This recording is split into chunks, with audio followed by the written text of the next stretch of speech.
Guys, ngayong araw nag-harvest tayo ng saging na saba.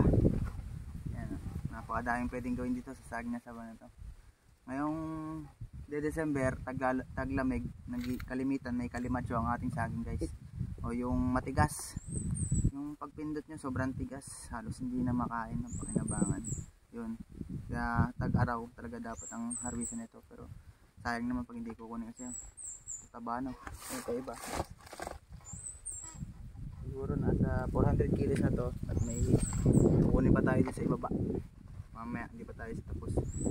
Sa katulong ko si Papa guys, siyempre si Pinsan. Ayan, pwede itong gawing banana chips, banana Q, yung dinabayo. Basta napakadami, nilaga nga lang pwede na pwede mo nang baon to napakaganda nito sa katawan. Saging na saba sa lahat. Napakadaming vitamin na makukuha mo dito.